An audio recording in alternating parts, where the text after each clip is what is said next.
वस्त्रम् उपगोः अपत्यं चैत्रस्य इत्यत्र किं नास्ति परस्परम् उपगोः अनन्तरम् अपत्यम् इति एतयोः मध्ये किं नास्ति उपगो तथा वस्त्रं चैत्र तथा सन्तानम् अपत्यम् इत्यर्थे तेषां वस्तुतः सम्बन्धः अस्ति अर्थात् उपगुशब्दस्य वस्त्रम् इति शब्देन सह अन्वयः अपत्यशब्दस्य चैत्रेण सह अन्वयः तेन कारणेन उपगोः इत्यस्य अपत्यम् इत्यनेन सह सम्बन्धः नास्ति अन्वयः नास्ति अन्वयः नास्ति इति कृत्वा तत्र एकार्थीभावः नास्ति एकार्थीभावः नास्ति इति कृत्वा तत्र तु किं न भवति तत्र तु तद्धितप्रत्ययः न भवति तदेव समर्थपरिभाषया न इह समर्थपरिभाषा इत्युक्ते समर्थानां समर्थपदविधि इति तत्र एवमस्ति समर्थ एकार्थीभावविधायकं तत्र समर्थपदविधि इत्यत्र समर्थपरिभाषया न इह इति उक्तम् प्रथमात् किम् इति अग्रिमः प्रश्नः कुत्र समर्थानां प्रथमाद् वा पूर्वसूत्रस्य विवरणमेव अत्र करोति किञ्चित् मिक्स् अस्ति एतद् कौमुद्यां तद् वस्तुतः समर्थानां प्रथमाद् वा इति तत्र एतत् सर्वम् अस्माभिः विवृतमस्ति समर्थानां प्रथमाद् वा इति तत्र विवृतमस्ति पुनरायाति तदत्र किं वदति अपत्यवाचका षष्ट्यर्थे मा भूदिति तत्र किमस्ति अपत्यवाचकात् यदा उपगोः अपत्यम् इति वाक्य शब्दद्वयं तर्हि उपगोः अपत्यम् इति शब्दात् उपगोः इति शब्दं त्यक्त्वा अपत्यम् इति शब्दात् तद्धितप्रत्ययः न भवेत् इति तदर्थं प्रथमादिति अर्थात् यत्र उपगोः अपत्यम् इति शब्दद्वयं तत्र प्रथमः शब्दः तस्मादेव प्रत्ययः भवेत् इति कृत्वा तत्र किं प्रथमादिति शब्दस्य ग्रहणम् इति आचार्य एतत् सर्वम् अहं पूर्वं प्रतिपादितवान् समर्थानां प्रथमाद् वा इति सूत्रसन्दर्भे प्रथमदिने अहं प्रतिपादितवान् आसम् तत्र शब्दद्वयं भवति तत्र शब्दद्वये उपगोः इति षष्ट्यर्थे पुनः अपत्यम् इत्यर्थे प्रत्ययः भवति तत्र अपत्यवाचकात् तु न भवति अपत्यम् इत्यस्मात् न भवति तेन कारणेन तद् स्पष्टं कर्तुं तत्र किम् उक्तमिति तत्र प्रथमात् इति उक्तमिति उक्तम् तावत्पर्यन्तम् उक्त्वा इदानीम् अग्रे गच्छामि एतदपि किञ्चित् वाग्रहणात् वाक्यमपि दैवयज्ञि इत्यादि एकं वाक्यम् अहम् एतदपि किञ्चित् पार्श्वे स्थापयामि अग्रे वयं गच्छामः एतदपि अहं यदा अहं समयानुसारं भवतां पुरतः विवरणं करिष्यामि तद्धितप्रकरणस्य किञ्चित् अग्रे गत्वा अहं करिष्यामि वाक्यद्वयं भवता नोट् करणीयमिति नास्ति अहं नोट् कृतवान् अस्मि इदानीं पूर्वतन उदाहरणानि पुनरेकवारं तस्यापत्यम् इति तद् दर्शयितुं तत्र प्रतिपादयति एतानि सर्वाणि उदाहरणानि पूर्वम् आगतानि इदानीं पश्यतु उपगोः अपत्यम् इत्यर्थे तत्र ङीष् प्रत्ययः भूत्वा उपगोः अपत्यम् औपगवः इति अस्ति उपगोः अपत्यम् औपगवः प्रक्रियां तु वयं कृतवन्तः तस्य स्त्रीत्वविवक्षायां जातित्वाद् ङीष् प्रत्ययः भवति तर्हि औपगवी इति रूपं भवति आश्वपदशब्दः दृष्टः अश्वपदस्य अपत्यं तद् अधिकारं दर्शयितुम् अश्वपदस्य अपत्यम् इत्यर्थे वयं अपत्यमित्यर्थे आश्वपतः इति रूपं दृष्टवन्तः तत्र नपुंसकलिङ्गं दृष्टवन्तः अत्र तु पुल्लिङ्गशब्दः दत्तः अश्वपतेः अपत्यं पुमान् इत्यर्थे अश्वपत्यादिभ्यश्च इति सूत्रेण तत्र अण्प्रत्ययः भूत्वा तत्र अश्वपतः दैत्यः दित्यादित्यपत्युत्तरपदान्यः औत्सः उत्सादिभ्यो अण्ण स्त्रैणः तत्र स्त्रीपुंसाभ्यां नञ् पौस्नः एतावत्पर्यन्तम् अत्र तस्य अपत्यम् इति दर्शयितुं तत्र आचार्येण विवृतं तत्र एतस्मिन् विषये भवन्तः किमपि वक्तुम् इच्छन्ति चेत् वक्तुं शक्नुवन्ति तदनन्तरं वयम् अग्रे गच्छामः श्लोकवार्तिकविषये किमपि अधिकं प्रष्टव्यं नास्ति तस्मिन् विषये अहं पूर्वम् उक्तवान् एतस्मिन् विषये यत् मिनिमं सामान्यं यत् मया उक्तं तदिदानीं जानातु अग्रिमे यदा अन्यसूत्राणाम् अनन्तरम् अहं तस्य विवरणं करिष्यामि यदि भवन्तः वदन्ति चेत् अहम् अग्रे गच्छामि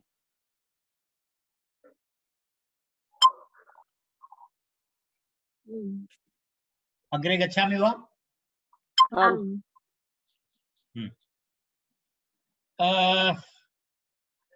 विषयद्वयम् अहं पार्श्वे स्थापितवान् अस्मि। अहं स्मरामि आकृतव्यूह परिभाषा। आकृतव्यूह परिभाषाम् अहम् अनन्तरं प्रतिपादयामि। आकृतव्यूह परिभाषा किञ्चित् इण्ट्रेस्टिङ्ग् अस्ति। यदा परश्वः पश्यामः। अपत्यं पौत्र प्रभृति गोत्रम्। इदानीं वयं पूर्वं केषाञ्चन शब्दानां श्रवणं कृतवन्तः।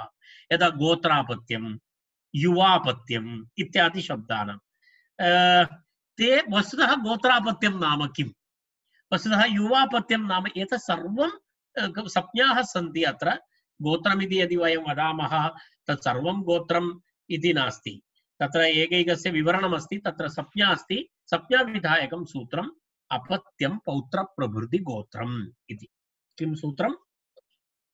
अपत्यं पौत्र प्रभृति गोत्रम् इति सूत्रम्।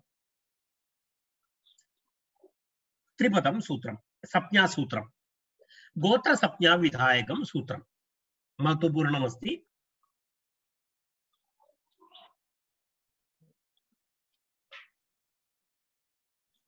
तत्र अस्ति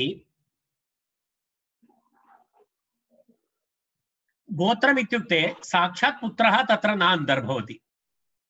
पौत्रादारभ्य गोत्रसंज्ञा भवति। पौत्रादारभ्य गोत्रसंज्ञा भवति। तदेव वदति अपत्यत्वेन विवक्षितं पौत्रादि गोत्रसंज्ञं स्यात् इति। अपत्यत्वेन विवक्षितं पौत्र प्रपौत्र तदनन्तरम् अग्रे पौत्र प्रपौत्र एते सर्वे यद्यपि अपत्यमेव अस्ति, परन्तु तेषां विशेषसंज्ञा भवति गोत्रमिति।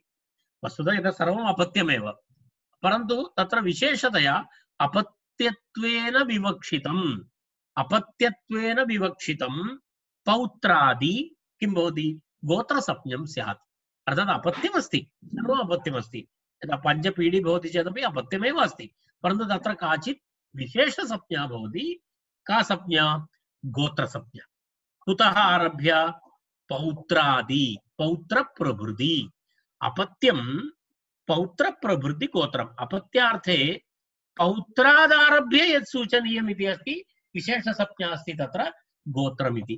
तर्हि तस्य केन कारणेन किं भवति? गोत्रापत्यम् इति व्यवहारः भवति। वयं किं वदामः? गोत्रापत्यम् इति वदामः। गोत्रापत्यम् इत्युक्ते पुत्रः तत्र न गणयति, पुत्रं न गणयति, पुत्रः न भवति, तत् केवलम् अपत्यम् इति भवति। तदनन्तरं पौत्रः प्रपौत्रः तदनन्तरम् अग्रिमचतुर्थपरम्परा, एतत् सर्वं वस्तुतः गोत्रशब्देन व्यवह्रियते। तर्हि अग्रे गोत्रसंज्ञा इत्युक्ते एतदिति ज्ञातव्यम् इति। तावदेव तस्मिन् विषये वक्तव्यमस्ति। तत्र यदा उदाहरणाय तत्र वयं वदामः उपगोः पौत्र प्रभृति यदि अस्ति चेत् उपगवः इति तत्र प्रयोगः भवति। तत्र एकैकस्मिन् अर्थे प्रत्ययाः भिन्नाः भवन्ति, तदपि वयम् अग्रे पश्यामः। इदानीं संज्ञासूत्रमस्ति एतत् अपत्यं पौत्र प्रभृति गोत्रम्। अपत्यत्वेन विवक्षितं पौत्रादि गोत्रसंज्ञं स्यात् इति सूत्रार्थः। अग्रिमम् उदाहरणमस्ति अग्रिमं सूत्रमस्ति जीवति तु वंश्ये युवा इति। युवसंज्ञा एतदपि अहं पूर्वम् उक्तवान्। युवसंज्ञा विधायकं सूत्रमस्ति एतत्। जीवति तु वंश्ये युवा इति अस्ति सूत्रम्। वंश्ये पित्रादौ जीवति सति, तत्र वंशः इत्युक्ते उत्पादक पित्रादि परंपरा इति। वंशः नाम उत्पादक पित्रादि परंपरा, तस्य तत्र भवः वंश्यः इति। वंशे पित्रादौ जीवति इति। जीवति इति सप्तम्यन्तं। तत्र किं भवति? तत्र पूर्वसूत्रात् किम् अनुवर्तते? अपत्यं पौत्र प्रभृति इति अनुवर्तते। पूर्वसूत्रात् पौत्र पौत्रादि इति अनुवर्तते, अनन्तरं षष्ट्या विपरिणम्यते इति। तर्हि तस्य आशयः एवमस्ति, वंश्ये पित्रादौ जीवति सति, सति सप्तमी, जीवति सति पौत्रादेः यत् अपत्यं चतुर्थादि तद् युवसंज्ञमेव न तु गोत्रसंज्ञम् इति। पूर्वं किम् उक्तवन्तः वयं? पौत्रादारभ्य अग्रे सर्वेषामपि अपत्यार्थे गोत्रसंज्ञा अस्ति इति उक्तवन्तः। तत्र किञ्चित् परिष्कारः क्रियते अनेन सूत्रेण। कः परिष्कारः अत्र क्रियते इत्युक्ते तत्र किमस्ति? तत्र जीवति वंशशब्दः, वंशे भवः, तत्र एवमस्ति, पिता आदि यदा जीवितः भवति तर्हि पौत्र प्रवृत्ति, अर्थात पिता जीवति, पुनः नेक्स्ट पीढ़ी पुत्रः, तदनन्तरं पौत्रः, पौत्रस्य पुत्रः प्रपौत्रः। इत्युक्ते पिता जीवति चेत् प्रपौत्रादारभ्य युवसंज्ञा भवति। जीवति तु वंशे युवा इति चतुर्थादि, तत्र चतुर्थादि तद् युवसंज्ञमेव। चतुर्थादि ततः आरभ्य, अर्थात पिता 1 एकं, पुत्रः 2, पौत्रः 3, चतुर्थ इत्युक्ते प्रपौत्र। प्रपौत्रादि पुनः तस्य युवसंज्ञा अस्ति इति अर्थः। तस्य न संज्ञा अस्ति, तस्यापत्यस्य संज्ञा अस्ति युवापत्यम् इति। एषः विशेषः। परन्तु तत्र किमस्ति? जीवति तु वंशे इति अस्ति। जीवति तु वंशे पित्रादौ। तो पिता जीवति, पुत्रः जीवति, पौत्रः जीवति, तस्य पुत्रः प्रपौत्रः। यदि एवं क्रमशः जीवति सति किं भवति? प्रपौत्रस्य युवा संज्ञा। तदेव वयं तत्र दृष्टवन्तः पूर्वं यदा वयं पठितवन्तः न, यदा यास्कस्य युवापत्यं यास्कायनीया इत्यादि रूपाणि वयं पठितवन्तः। मृजुकायनस्य युवापत्यम्, अथवा इदानीम् अन्य कात्यायनः, कतस्य कत्यं, कतस्य पुनः कात्यं, कात्यस्य पुनः युवापत्यं कात्यायनः इति। तत्र सर्वत्र तस्य आशयः एषः।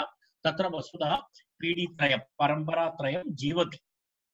पिता जीवति, पुत्रः जीवति, पौत्रः जीवति, तर्हि प्रपौत्रस्य युवा संज्ञा।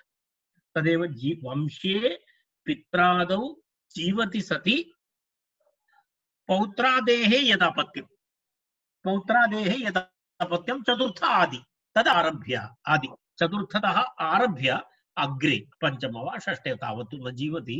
यदि जीवति चेत् ते सर्वे वस्तुतः किं भवति? युवापत्यम् इति तेषां संज्ञा भवति। तर्हि गोत्रसंज्ञा अनन्तरं युवसंज्ञा, एतयोः मध्ये भेदः नाम किमस्ति? तत्र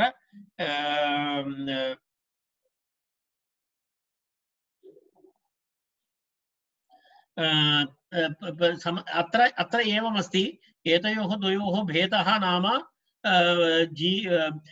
किं वदामः? पौत्रप्रभृतिगोत्रं, तत्र गोत्रसंज्ञायाः कृते जीवितव्यम् इति नियमः नास्ति। पौत्रप्रभृतिगोत्रं, पौत्रादारभ्य गोत्रसंज्ञा भवति, पौत्रादारभ्य गोत्रसंज्ञा भवति। अनन्तरं तत्र पुनः तत्र वंशे प्रथमः न जीवितव्यम् इति नास्ति इति गोत्रसंज्ञा। युवसंज्ञायाः विषये तु तथा न भवति। गोत्रं यस्माद् आरभते तेन जीवितव्यं, तस्य पुत्रः, अनन्तरं तस्य पौत्रः, तदनन्तरं प्रपौत्रः इति भवति। एतैः सर्वैः अपि जीवितव्यम् इति अस्ति। तर्हि तदा भवति किं? तत्रैव किं भवति? युवा संज्ञा भवति इति एतयोः द्वयोः मध्ये भेदः अस्ति। एतद् लौकिकव्यवहारे यथा भवति तथा व्याकरणे नास्ति। कारणं तत्र तु अपत्य इत्यादीनाम् अर्थः किञ्चित् अपत्यशब्दस्य केवलं पुत्र इत्येव अर्थः भवति।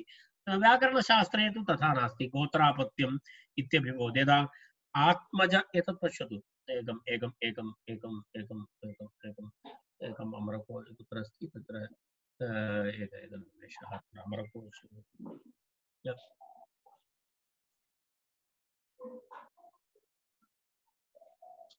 अपत्यम्, एकनिमेषः, अपत्यं प्रभृतिषु गोत्रम् इति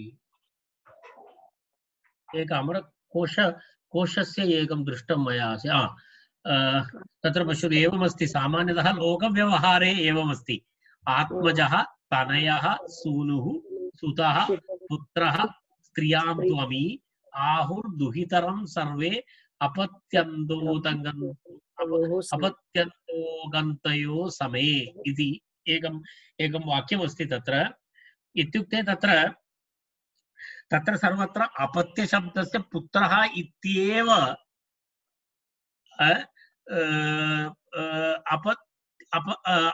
अपत्यार्थे केवलं पुत्रस्यैव तत्र व्यवहारः भवति इति कोशादिग्रन्थेषु भवति परन्तु व्याकरणशास्त्रे इयं संज्ञा अस्ति पारिभाषिकी संज्ञा अस्ति पारिभाषिकी संज्ञा अस्ति इति कृत्वा केवलं पुत्रः इति अर्थे अत्र अपत्यशब्दस्य प्रयोगः नास्ति अपत्यशब्दस्य अन्यान्य अर्थेषु युवापत्यमपि अस्ति गोत्रापत्यमपि अस्ति केवलं पुत्र इति अर्थे तथा नास्ति भवन्तः तदग्रे पठितुं शक्नुवन्ति तत्र किञ्चित् विवरणमस्ति पुत्रशब्दस्य इत्यादिकं किमर्थमस्ति इति न पतन्ति नरके पितरो येन तदपत्यमिति पङ्क्तिर्विंशतेः इति तस्य विवरणं तत्र किञ्चित् दत्तमस्ति तद् भवन्तः अनन्तरं द्रष्टुं शक्नुवन्ति अहं पश्यामि एतत् सूत्रद्वयम् अत्यन्तं महत्त्वपूर्णमस्ति संज्ञाविधायकसूत्राणि अपत्यं तत्र किं वदामः किं सूत्रमस्ति अपत्यं पौत्र प्रभृति गोत्रं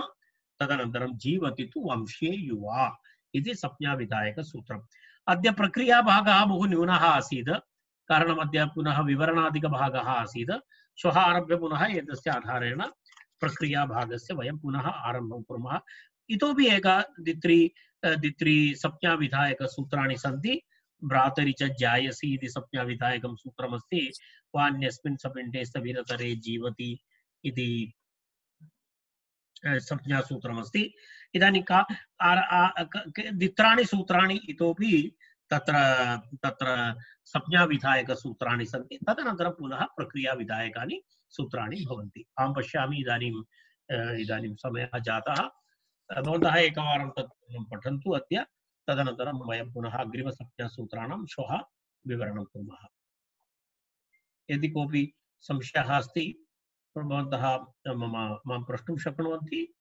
इदानीं मास्तु इदानीं तु मम समयः जातः मया तु गन्तव्यमस्ति श्वः प्रष्टुं शक्नुवन्ति अन्यथा मां दूरवाणीं कृत्वापि प्रष्टुं शक्नुवन्ति चिन्ता नास्ति सो